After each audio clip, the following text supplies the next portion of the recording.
there I go. I do love a microphone. Wominjeka, everyone. As many of you know, Wominjeka means welcome in the language groups of the Bunurong and Woiwurrung people of the Kulin Nation. And tonight, I'd like to acknowledge these traditional custodians of the land, the Bunurong, Bunurong and Wurundjeri Woiwurrung peoples, and pay my respects to their elders, past, present and emerging. I also acknowledge that sovereignty was never ceded and Australia always was and always will be Aboriginal land. Tonight's a great opportunity for all of us to honour the enduring connection and stewardship of the land, water and culture that First Nations people across Australia enjoy and share, and acknowledge that we all have a lot to learn. For those of you who don't know me, my name's Kate Nicolas.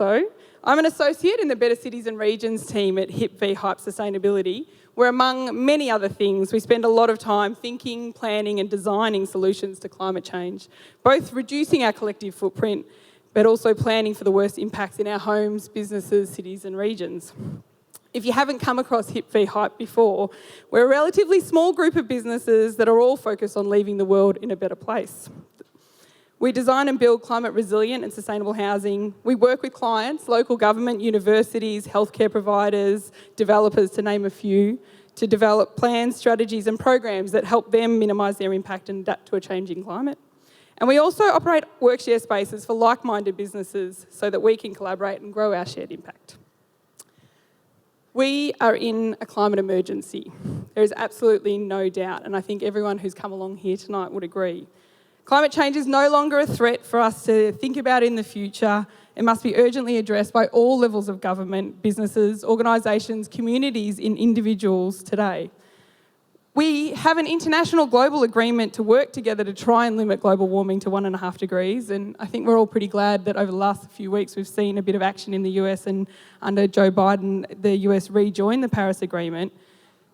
The crushing reality is that if we want to reach that target of 1.5 degrees, which we know is pretty catastrophic, carbon emissions need to fall off a cliff, an actual cliff. When I was preparing the notes for this session, I was going to make a joke about all the people we could push off the cliff that might help us reach the emissions targets, but I probably won't make that. We actually need a 15% reduction on our carbon emissions globally every year from last year to hit that target.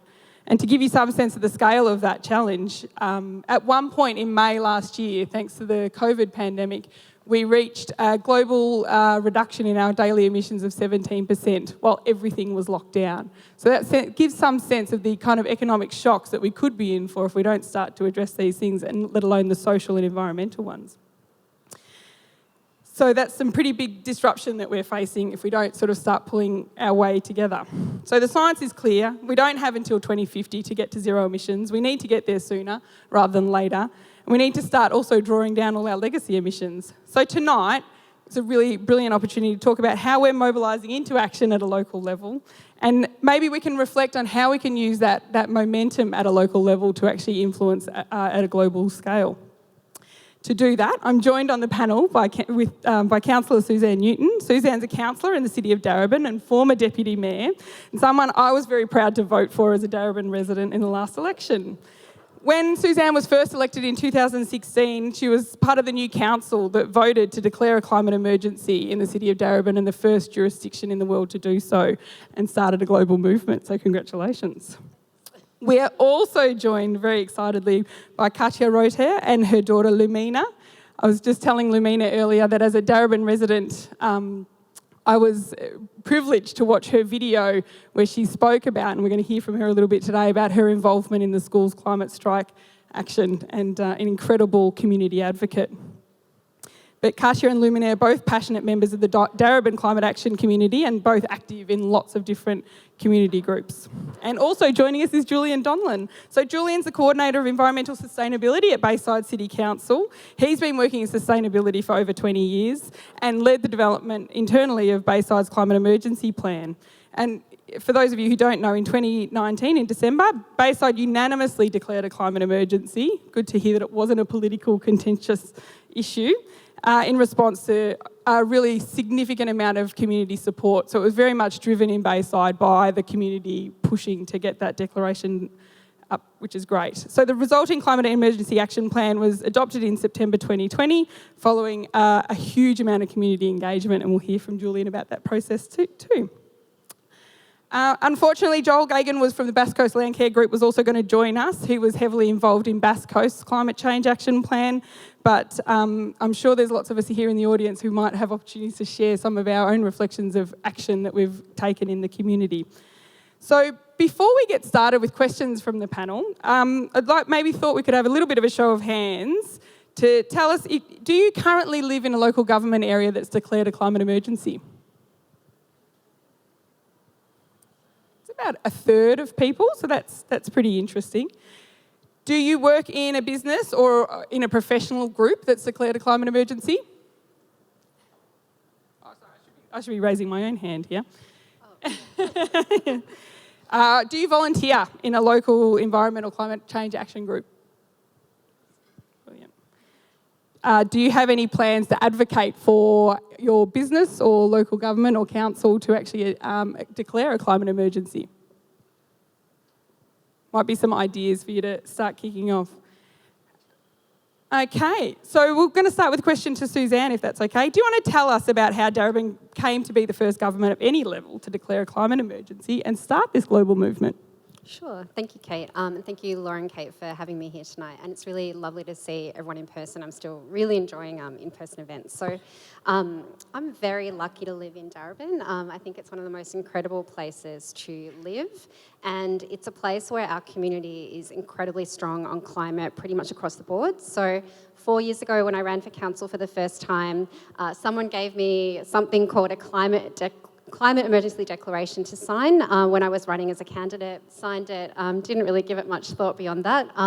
And we had a really big shift in the council where all of the councillors voted to declare a climate emergency 4 years ago.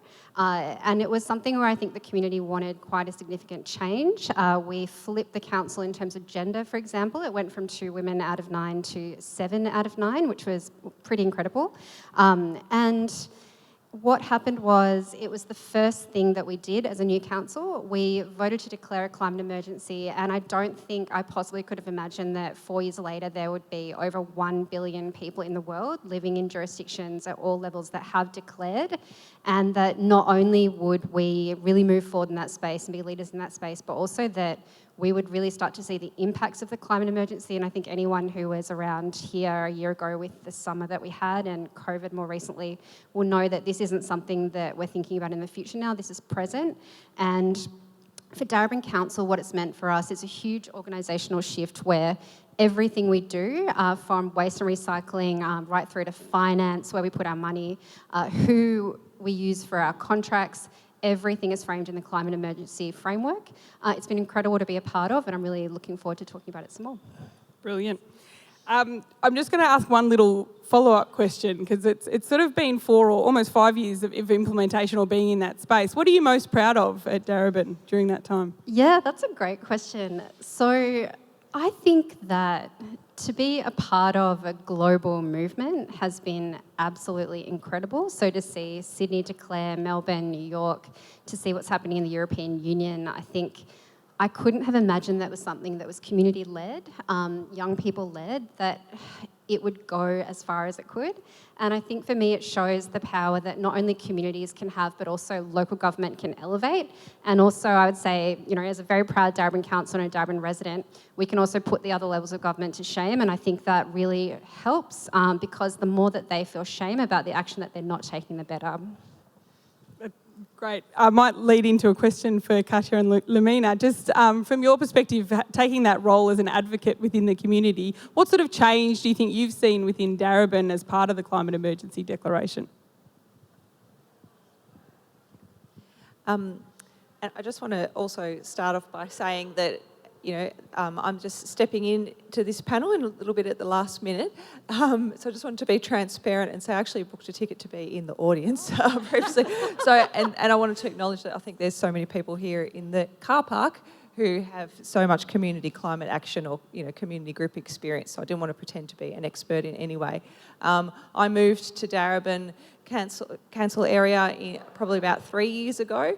And I think that some of the changes that I've seen as I became more aware about the climate emergency, and one of the council initiatives that really brought me into the space was a climate ambassadors dinner that Daraban Council held to try and engage the community, and they sort of held 2 of these dinners where they invited people from a cross-section of the community, business, there were childcare representatives, long-term activists and people who were just becoming more aware like myself, so that wasn't very long ago.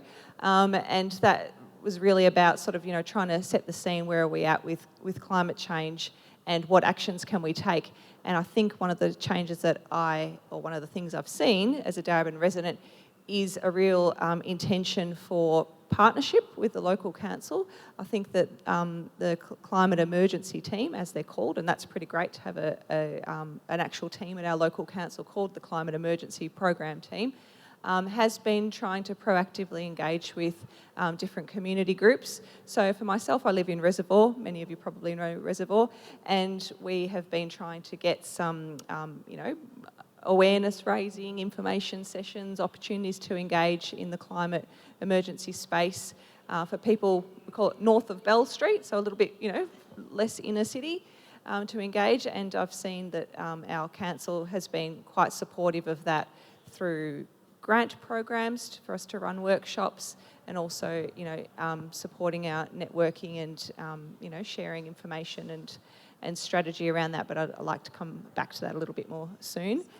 Maybe I can pass on to Minnie if she's got any thoughts around Daraban. Well, as youth in Daraban, I guess the most major changes I've seen is, this shift in raising awareness and general awareness in the community.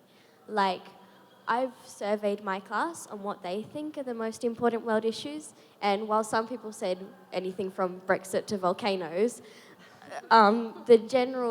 the majority of people said that it was climate change. If I had asked them a few years ago, I highly doubt the result would have been the same. I think over the past few years, there's been this huge movement and sort of shift in mentality about climate change. It's become less of a distant, futuristic thing that may potentially not be real. Nobody's even arguing about whether it's real or not. That's behind the times.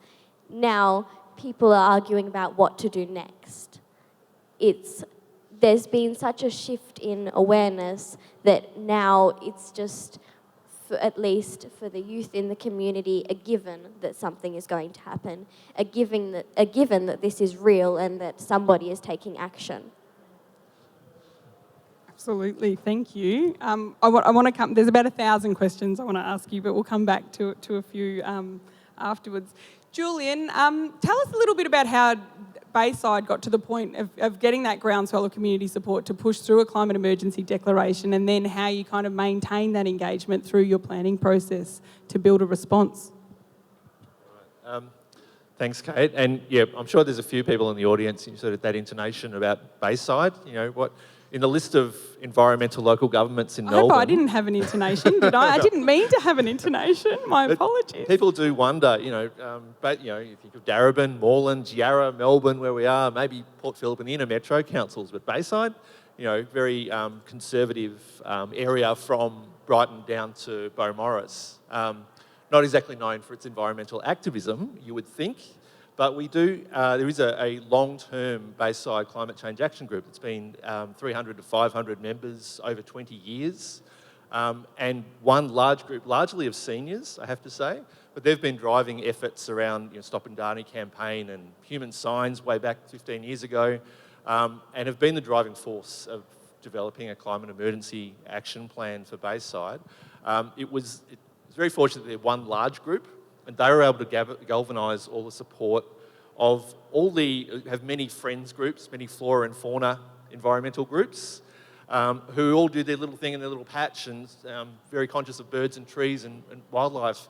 But they were able to be galvanised with some newer groups, some young people, so Wilderness Society, they newly formed, and they really worked with us. We meet with the Climate Change Action Group every quarter as a council, just to keep our relationship going. Through that process, they came to us as council officers first and said, we want our council to declare a climate emergency. So they gave us some forewarning, I guess, before they went and approached councillors with a petition to say, here's 1,000 people. It was roughly 3% of the population of Bayside. Long list of petition they presented to a council meeting and said, we want you to declare a climate emergency as other local government jurisdictions have. We then had to present that to the next council meeting in December and to prepare for action. So the process was, having been forewarned, we were able to internally in the organisation get everything ready and really alert our councillors who did ask the question, what do they mean by a climate emergency? Because it wasn't natural for them to consider. I don't think any of them could be considered climate change sceptics. They certainly weren't against it, but they certainly leant on the conservative side, let's say.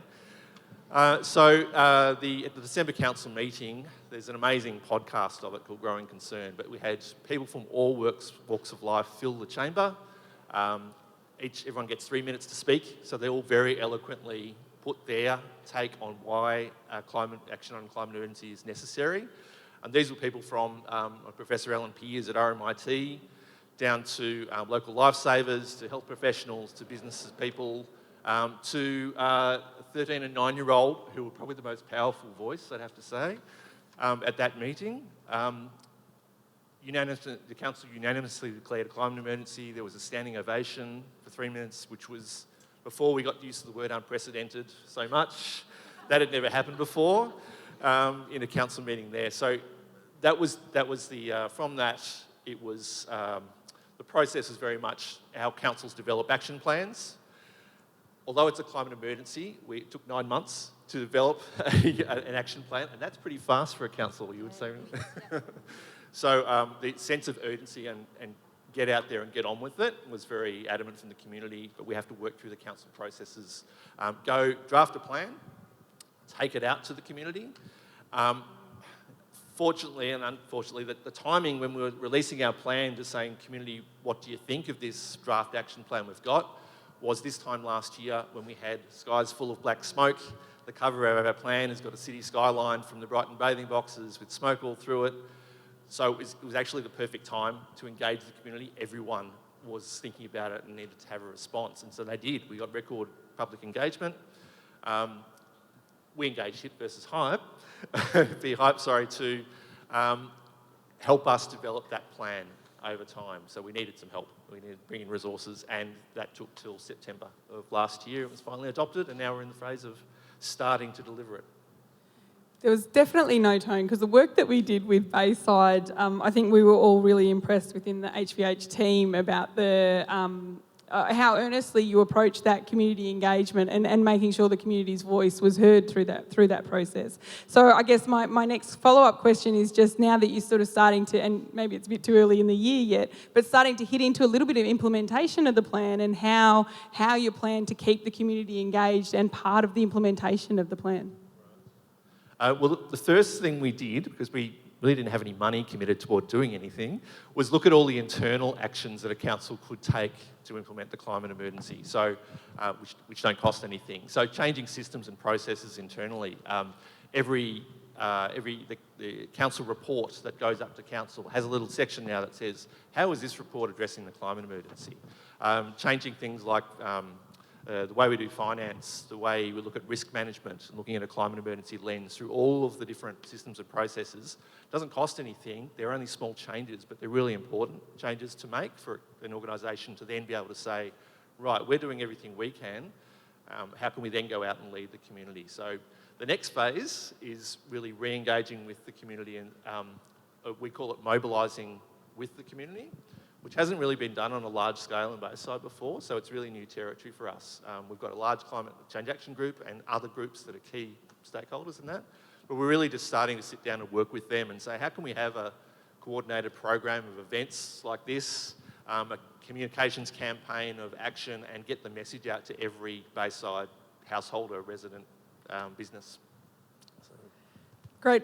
It'd be really interesting to hear from you, Suzanne, about whether that kind of idea around mobilising the community and using our shared collective voice to sort of argue for some of this global change that we know we need. And Lamina, I'd love to follow up with you, but to hear about Daraban's experiences and then potentially some of the plans for the future in that space. Sure.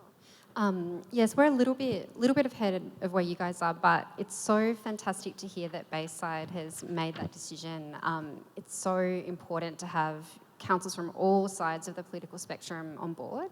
This is something that it can easily be pigeonholed into a certain type of politics, but this is going to affect everyone. So in terms of implementation for us, similar. So council, we made a climate emergency plan, took it out to the community. Some of the really, really significant things that we've done that have now been picked up by state government particularly are the Solar Savers programs. So we were able to dedicate $20 million to that over the 4 years. And what it means is that we put solar panels on people's roofs and they don't pay any upfront costs. They pay it back through their rates over 10 years. So what we've been able to do with that is we've been able to double solar power in Daraban. So that means that we're now at 40,855 kilowatts, which is absolutely incredible. And it's one of those things where, as custodians of people's rates, this is something where we can really, really push that forward. And it's also been particularly taken up in Reservoir because we've got some really big houses out there with big roofs and they've seen significant drops in their power bills, which has been fantastic.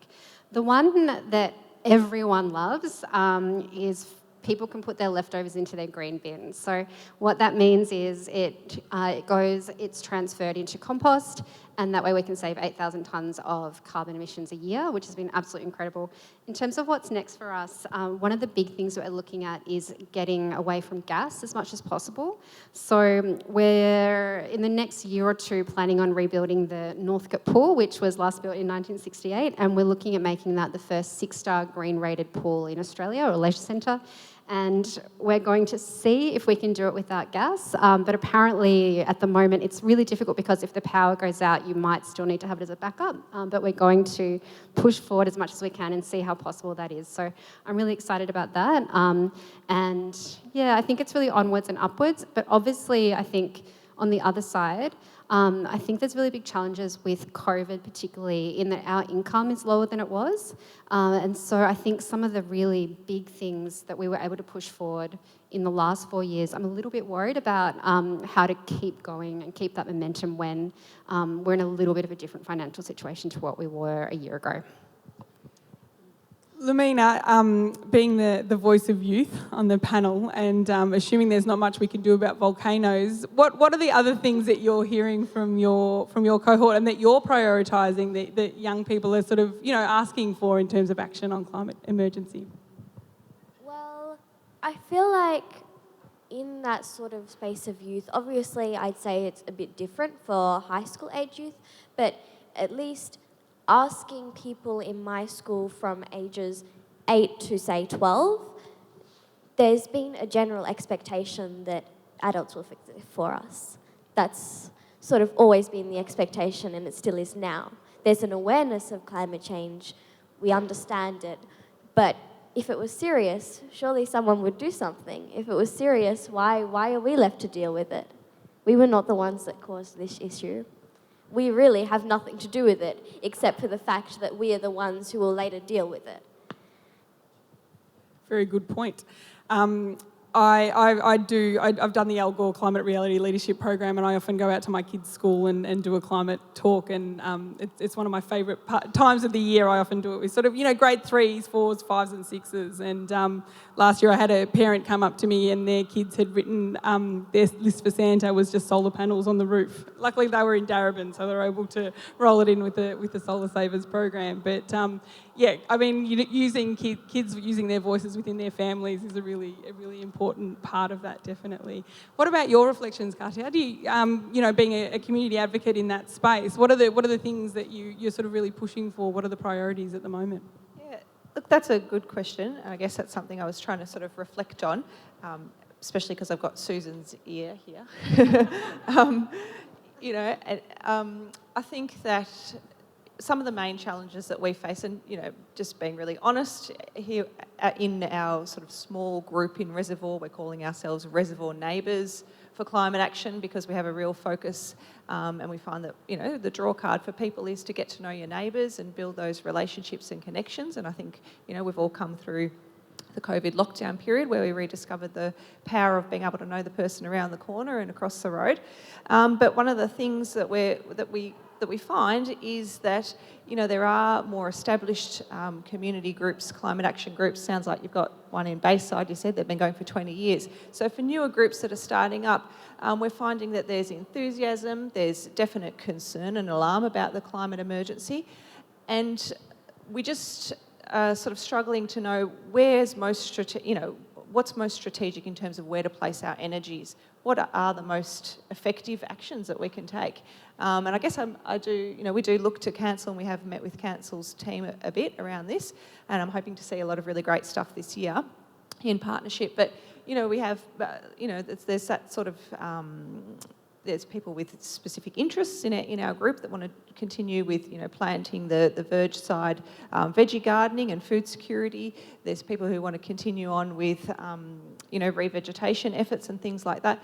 But I think that one of the things that we would like to see, perhaps a bit of leadership from council, is, you know, access to, I guess, that expert analysis. And there might be people in this room who this is your job, and you can tell me, around, because we are mostly volunteers. Well, we are all volunteers, and so when you have your time and energy that you want to give to, you know, trying to do our part to solve this climate issue, is, where is most strategic, where's the best placed, actions that we can actually take on board. And I'd like to see, although, you know, as Susan said, the Daraban plan that was developed in 2017, it's due to expire next year, 2022. So Daraban will be producing a new iteration of the climate emergency plan. And what I'd really like to see is, a really collaborative partnership between council and community groups. Some of the more established community groups like DCAN, which is Daraban Climate Action Now, who were instrumental in the declaration of a climate emergency, but also some of the newer groups, neighbourhood-based groups such as ourselves, and also hearing from, you know, different voices in our community who are not always at the same old sustainability meetings. How do we reach those people as well? And to have a really collaborative approach with council to develop a plan together, a community climate action plan, that we can not only have our voice in what that plan would look like, but also the follow-up, the implementation of that plan, and a closer partnership with council is something I'd really love to see, Susan, going forward. Yeah. I think that's a really important point. It's one of the challenges with the climate emergency is whilst there's all these sort of diverse interests of people who are sort of in the space, but there's also, we actually need to be doing all of it as well. So we actually need to be doing the advocacy and that mobilisation in the community level. We need to be doing the planting. We need to, that we need to be reducing our emissions in lots of different ways. So that idea around interest-based groups, or making sure that we're sort of learning from other groups, so it's, those opportunities to draw on from other groups, I think is a really critical element from that. Can I just add to that? Sorry, because one of the things that just sprung to mind as well is, as Susan was saying, that, one of the challenges is council budget going forward at this point in time. And I think that's once again where engaging with community at a deeper level, I think that a lot of people in our area who are interested and ready to be more involved are almost like deployable to participate and complement council programs and whatnot. Yeah, that's a really great point. I might, at this moment, then hand over, I don't know if there's some questions from the audience. I think we might have a roving mic wandering around. Anyone got any questions, any burning questions? Potentially, here we go.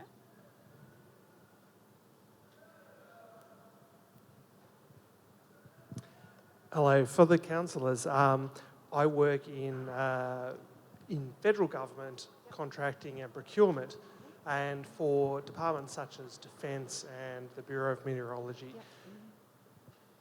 What I'm asking is, what can you do to ensure that the climate focus of your new stuff flows through to that procurement? You've got a budget, you've got money that you need to spend, especially if you can spend it with local businesses, small and medium enterprises, and that's what I want to hear about, is how you are actually supporting local businesses to achieve these ends. Yeah, that is a great question. So that's something we've thought about a lot, and I'd encourage you to have a look at Daraban's social and sustainable procurement policies. So we've spent a lot of time thinking about this because we're not only a big employer, we're also a big contractor. So, for example, like with the Northgate pool, we'll be employing someone to build that pool. So we've got a policy that looks at, do they employ women, do they employ First Nations people, are they local businesses, but there's a sustainable side to that as well. So we look at things like, do they think about their water usage, do they think about their sustainability? And so we've got really clear criteria, and basically we sort of see that as part of that wider education process where we want everyone in the community, including local businesses, to be on board with this. We're actually seeing that happen more and more, and I think in some ways we're seeing that happen with businesses more than other levels of government, so in some ways they're ahead. But for us, that's very much part of our climate emergency wider goal is to see the whole community on board. So yeah, I'd really encourage you to have a look at that. And I think that that can happen at state and federal government as well. And I'd encourage you to push forward for that where you work. I don't know, Julie, if you want to comment on that from Bayside's perspective, but that's certainly something we can also flow through to an individual level. So obviously people have probably seen a lot of divestment campaigns, organisations like Market Forces and those sorts of things. And so thinking about where your superannuation goes, who you bank with, all those sorts of things are really important considerations and ingredients to the climate response. Can I add something to that? So I know there's people who might also be thinking at an individual level what they can do. So I would think about where you have your mortgage, where you have your money, and where you have your superannuation. So I work at La Trobe University. We've been trying to get them uni super to divest from fossil fuels. We're some of the way there, we're not all the way there, but one of the biggest things we as a community can do is take our money and put it in better places, and people will respond to that.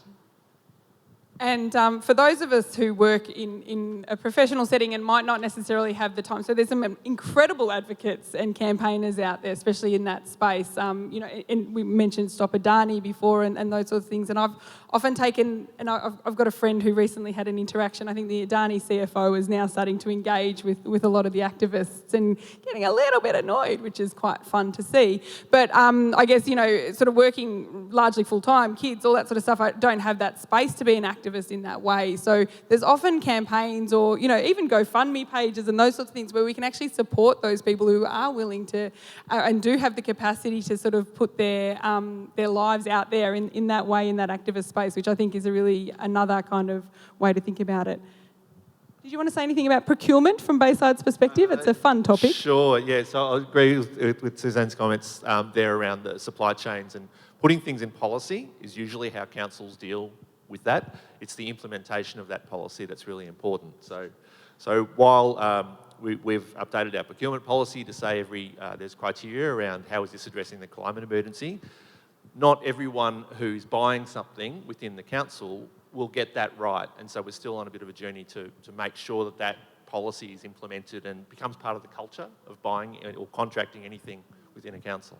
And it's actually probably something that community members can help sustainability units in particular to actually come and ask some of those questions within council meetings and council processes about what those procurement policies are, because it's often something that's being pushed from a sustainability or environmental team and it's not necessarily filtering through sort of finance and the other teams within the organisation. So asking some of those questions is actually a really important role that we can play as community members of our local governments and potentially our state and federal. Yep, there's another question. Hi, my name's Sarah. My question's about reaching hard-to-reach people. So for the councillors in particular, I'm interested in if you've got any success stories from, I guess, when you did your community engagement, how did you get beyond, as you described, the folk that turn up to the sustainability meetings? What can the rest of us learn? And for those of you that aren't councillors, have you got any tips from the conversations that you have with friends and family and neighbours, engaging those people who might not already be on board with climate emergency and climate action? Yeah, that's a great question. I'll start out. Thank you for that. So I've represented Reservoir for the last 4 years, which is what would I say? It's a mixed area and it does have lower socioeconomic areas. It's also the place that will be the most affected by the heat island. So when we're thinking about what we're doing in the next 4 years, we're thinking about agendas like planting 1.5 million trees, plants and grasses to rewild Daraban, and we're going to particularly focus on the north because that's where you're getting more heat island effects. So in terms of what's worked for us, it has been particularly solar savers because Trent McCarthy, my colleague, talks about this a lot. He calls it the nonna effect. So basically, older Italian and Greek ladies with, their big houses that, I know a lot of them, they've lived there for sort of 50 or 60 years. They got solar panels on their roofs. They told their friends and their community about it, and that worked really, really well for us. But at the same time, I think that some of the people that are going to be impacted by some of the impacts of climate emergency the most are the hardest to reach. And I would include younger people in that too. And I haven't talked yet about planning and housing, but if you think about, the cost that it is to air condition and to heat buildings, there's a really big thing that I would like us to be, I wish that there's more that we could do, but just better quality of housing in general, particularly so people, I think the Nightingale model is an incredible model where they're really good quality. The idea is that you don't have a car, they're always built next to train stations, and they don't really have to heat and cool them because they're good quality builds. Like, I'd like to see that as the standard, it's not. But in terms of hard to reach people, I think one of the biggest things is just bringing the community together to do things. We haven't been able to do it last year, but the year before we did, so sharing food. So that has been through climate emergency dinners, but there'll always be people that might not come to a climate emergency event, but I've certainly been to events like welcome dinners where you do get all members of the community coming along, and I think it's just about meeting people where they are, and we really, really focus too on more and more. We've got so many different languages, different communities, and really making sure that all of the material that we talk about is in different languages. But it's a real challenge, particularly when some of those people will be disproportionately affected. Lamina, I might come to you in a second, but Julian, just because it was record engagement with your climate emergency declaration and plan, if you had, obviously that's a group that you wouldn't necessarily, and whether you have any reflections on why that happened. Yes, sure. So we had the timing, as I mentioned, was pretty fortunate for us in a bad way because everyone was thinking about the climate emergency at that time. So most councils, I would say, in ours we have a community engagement coordinator who looks at all the different groups we need to reach. And this being an all-encompassing topic that we needed input from every type of group, it was, right, how are we going to engage the schools and young people? How are we going to engage the seniors? So you have a plan, you list all those groups and you look at what's the best format to engage them in, and you go through the list. We were engaging throughout February, March last year, and so that became, we had a great, very Brighton, but we had a food and wine festival event. We were able to engage sort of 500 people who've probably never engaged at a council consultation before. They came along. We had a simple rank these 5 environmental topics in your most importance with give them 3 dots, pick your top 3. Very simple exercise to do, but we had 800 people at that food and wine festival come past and do that exercise. So simple. You mentioned where they're at. Go to where they're at. And in a format that's going to make it easy for them, choosing the range of different groups. The only one, I should have mentioned, we had a very successful schools climate summit, which is amazing young people out there who are real activists for climate change, as Lamina mentioned. Really inspiring. The only one we didn't get was actually the Indigenous group because they have an event once every 3 months, and we were going to go to their gathering place event and engage, but of course it got cancelled through the pandemic. So we're kind of fortunate we only missed one group of the target groups that we nominate. When I say record engagement, it's still only about 1 to 2% of the population. So it really does rely on that non effect, the communication of those people going home and then saying, I did this strange thing for the council today, but they have a conversation and it's smoke's in the air and it's all over the news. Those conversations are really important, probably more so than the council consultation engagement. Yeah, I think that's really important. The reason I wanted to come to you last, Lamina, was I think that there's a really interesting thing, and I'm picking up on what you were saying before about being a young person and it's not your responsibility. So how do we engage with young people in a way, because we know you've got a lot to say, you've obviously got a big stake in the future, but it isn't your responsibility to fix, but we do want to hear from you. So I guess just some reflections from you about how we do that with young people without putting that responsibility, that anxiety for young people about dealing with the climate emergency on you. Well, I'd say it's definitely a hard thing to do. Like, I think the main problem, the thing that would mainly make youth, or at least people my age, a hard-to-reach community is the information we get. There is a general awareness, but we don't get that nitty-gritty information. We don't know about, it's not there, it's not in our face, we're not taught it at school. For a lot of people, we're not taught it at home. Like, I wouldn't be here if it wasn't for my mum. That's pretty much the only reason why I know about this. Otherwise, I would just be like every other person in my class, because the information we get is from our families. Let me know if you want me to come and do a climate reality talk at Resort. Not everybody is as fortunate as me to have a family that discusses things like this. Not everybody has that opportunity. And even information about what local council is doing, that's not widespread, that's not known. Like in my school, not many people would know that Daraban was the first council in the world to declare a climate emergency. People wouldn't even know that that's a thing, declaring a climate emergency. Well, obviously it's an emergency. Why would it be a thing?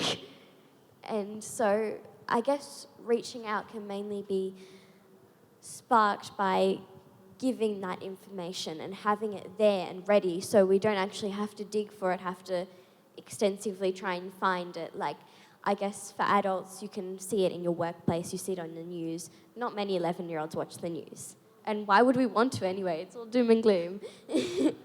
So I guess reaching out to that community is just mainly about providing that information and setting up those conversations in the right way. Like, I've seen it done wrong a lot of the time.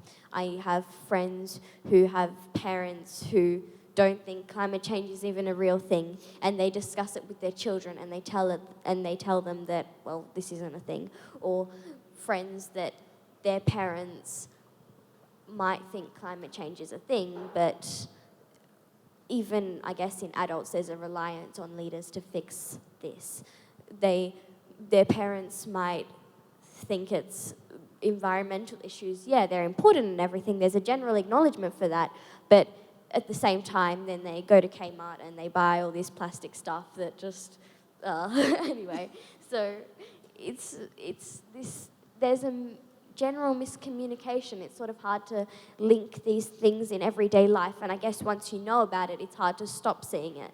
Like, even if I tried to take a break and get out of the mentality, I couldn't. Everywhere I look, I see something that's wrong. I see something that doesn't click. It's not right. It shouldn't be like that, but it is. And there's, I guess, then a reliance on the community members to fix that. I think that shouldn't be stressed. I don't think it should be a thing that it's like, well, you need to fix this. You in your home life need to stop making carbon emissions. You in your home life need to be 100% sustainable, because nobody can do that. Like, it's so hard. There does need to be some amount of reliance on leaders, but there should also be a general acknowledgement that they're not going to do something unless we push them. Absolutely, thank you. And I guess,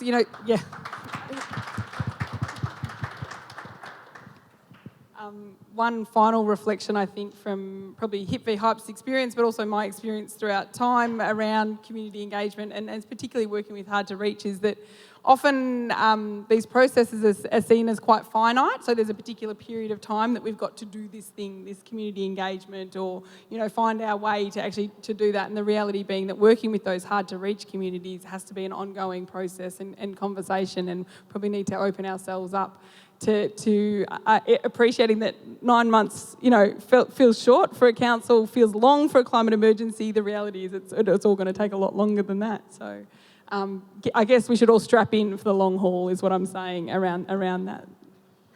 Kati, do you have anything else to add in terms of that sort of broader engagement with the community and what you're seeing happen on the ground? Yeah, sure. I guess just a thought around, what we're calling sort of hard to reach communities, but maybe it just depends on the lens that you're looking through, because I think that a lot of, culturally and linguistically diverse communities are and have for generations been, living really great sustainability initiatives.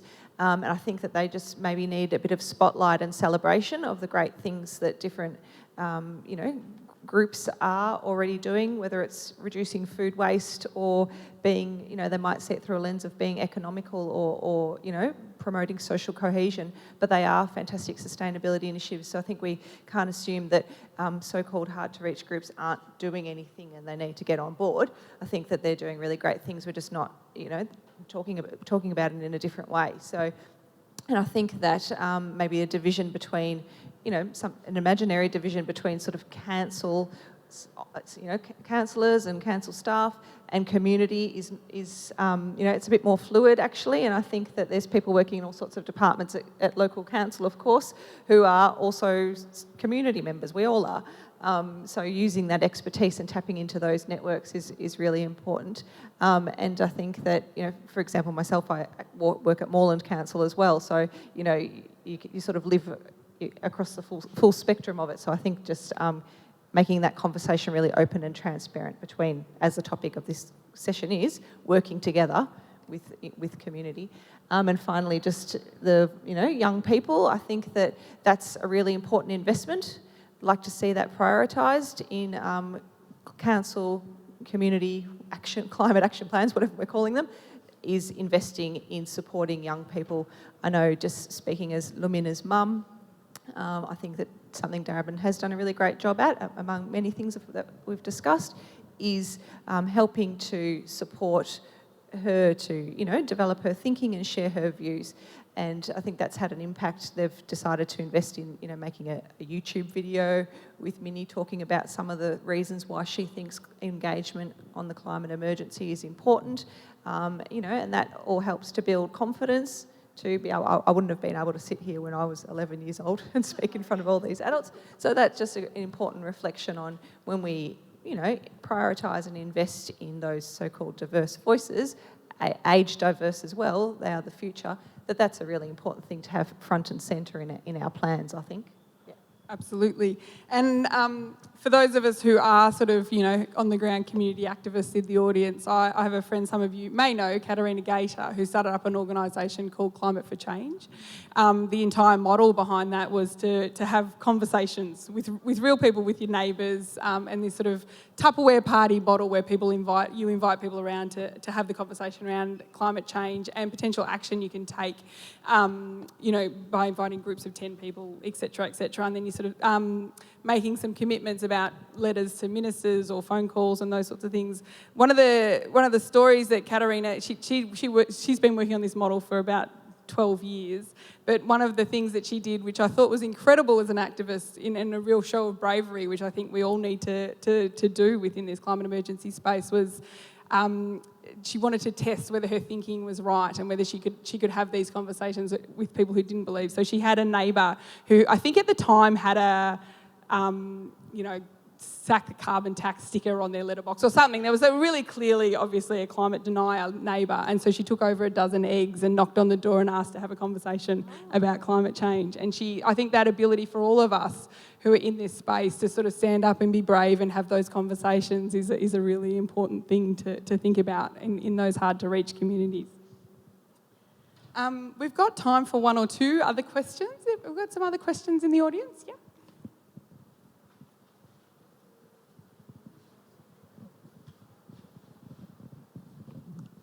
Hi, I'm Sandra and I work for a small sustainability consultancy as well. And my question is for our community advocate, Katja. I heard you say that the community needs help with strategic action planning. So I'd be really interested to hear from you what you think the community needs to take better and more strategic climate action, and also where you think that support should come from or could possibly come from.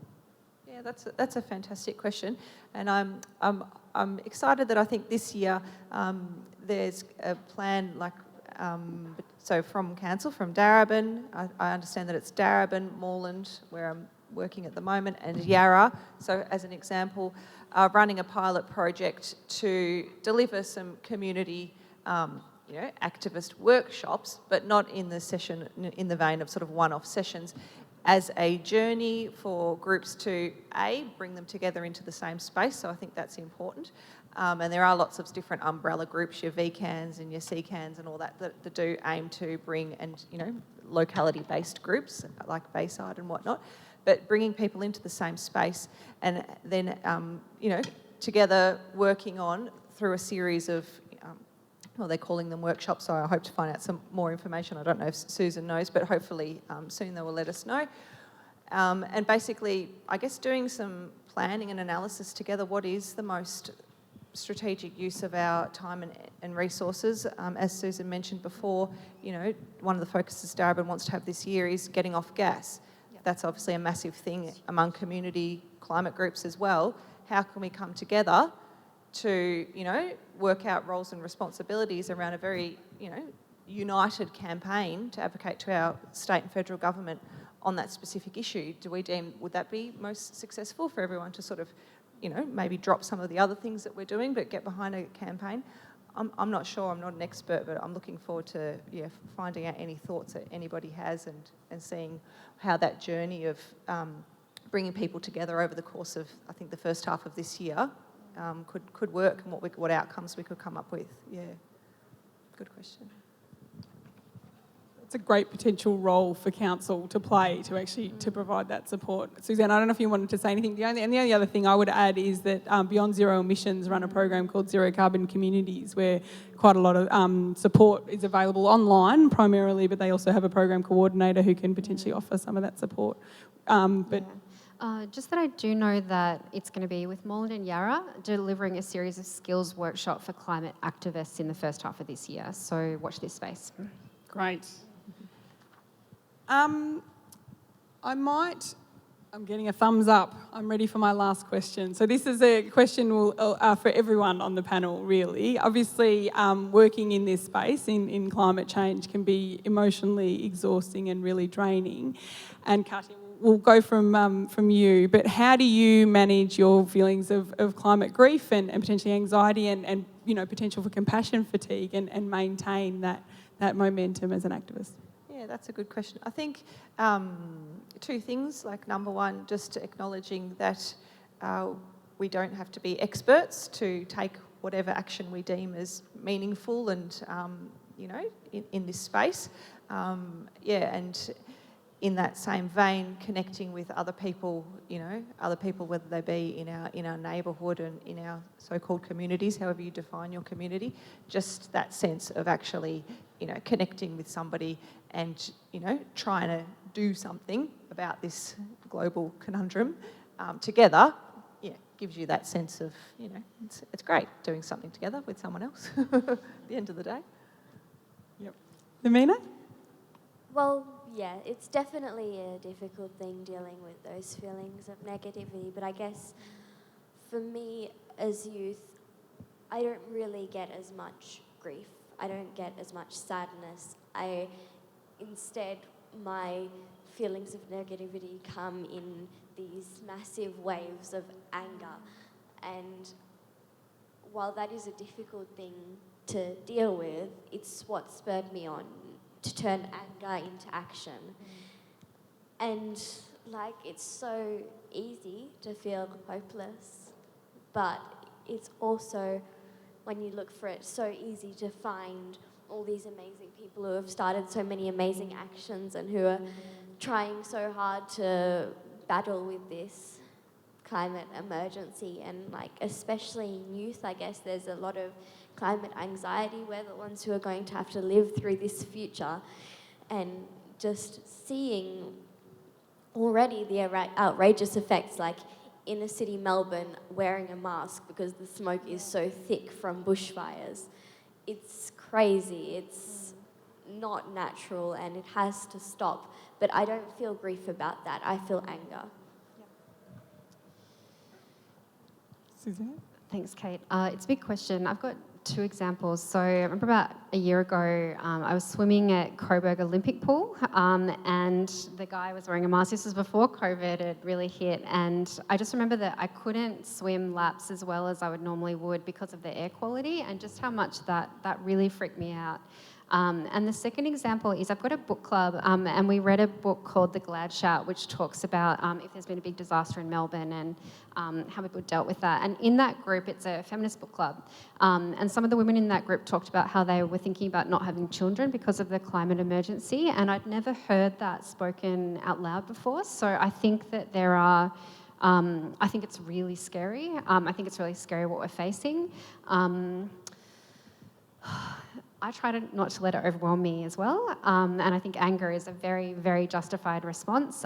For me, I think that I find hope in groups like this, Daraban Council, the Daraban community and the wider community and Bayside and, councils that you wouldn't expect where you do see hope. I think we've got a Biden presidency. That means that Morrison has to think a little bit more about that 2050 goal. So I think that it's up to us to put pressure on all levels of government because we have to for the future. So I don't have no hope either. I think that it's up to us now to make change. Julian. Yeah, I'd agree with all of that. Personally, as a parent, I really appreciate that conversation. It's for grandparents, it's for parents who have kids, it's for prospective parents, which includes everybody else. It is scary if we tell the truth, which is one of the principles of declaring a climate emergency. Some of the facts out there say we have 5 to 7 years to solve this problem. That's not very long, and that's pretty shocking news to most people. You have to acknowledge that climate grief, despair, depression, anxiety, anger, you have to put a name to it. I think because a lot of people who hear that news, and there will be more of them, are shocked and will have absolutely negative emotions around it. By acknowledging it, it means you can work through it. And the flip side of despair is hope. So we've talked about a youth climate summit or schools climate summit we ran. We had a psychologist along for exactly this new syndrome, I guess, where it particularly affects young people who, as Lamina said, have no responsibility for the impacts of climate change, yet they're going to feel all the effects. So it's going to really can damage young people disproportionately, but it will affect everybody. As people have said, the flip side is the active hope and looking for those actions that you can take. So once you get beyond that feelings of despair, the next thing is taking an active step. And whether that's having a conversation, as we've discussed, or signing a petition to council, or forming another group, or being involved in another group, could just be a book club, could be a climate action group, but making that step towards doing something really starts on the journey of doing something with other people, and that's the way we're going to solve the problem. Personally, I also feel that we do have the resources, as we've seen from the pandemic. We have the resources and the capacity to solve it. It's just the will and the desire, and particularly of leaders, that we're missing. But we can solve it, and we have to. We talked about, do you believe in climate change a few years ago? Now it's do we believe we have the will to do it, and will those leaders do it? Coming from Bayside and a very conservative council that I don't think our community expected to declare a climate emergency so unanimously and then go on with it, that personally gives me a lot of hope because some old fuddy-duddy, grey-haired people on council who mightn't have thought about it much can quickly change. And I have a lot of hope that leadership in other government levels can also quickly change, as we've seen in the US. When it quickly changes, we have to run with it and go with it. And that's part of the hope that has to happen. So. Can I add something? Yeah. I'd say that particularly in the young generation, talking about the impacts of mental health because of climate change, particularly in this new generation, there's already a lot of mental health concerns from social media to body negativity.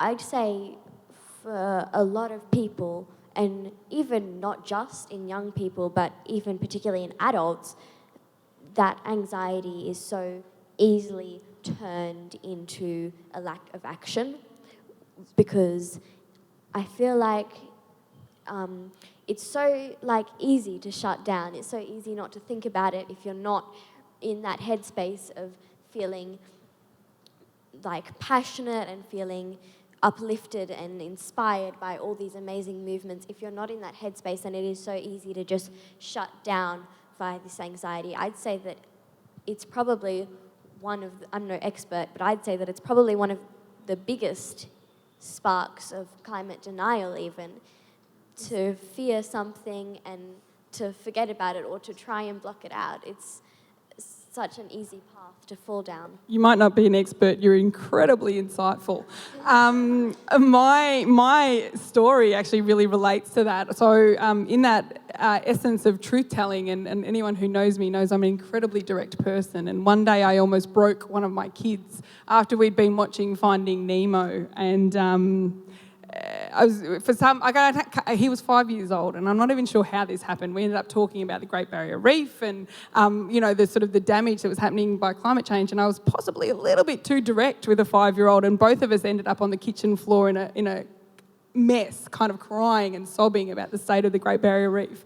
And then we sort of cuddled and dusted ourselves off, and I got him to record a video, because Malcolm Turnbull was the Prime Minister at the time, record a video, and we emailed it to Malcolm Turnbull asking him to do something about climate change. And we got a very generic response and that sort of thing. But that idea about lifting our young people up and giving them the tools to potentially to take some of this action and making sure that we support them on that journey, that is the thing for me that gives me hope. And listening to you talk today, Lamina, and having that opportunity, that privilege of sharing the car park with you, and the opportunity for all of us, whether we're parents or aunties or uncles or friends with young people, that opportunity for all of us to lift our young people up, to have that voice, I think is something that will help us hopefully maintain the rage, maintain the hope, and get the action. So thank you very much, everyone.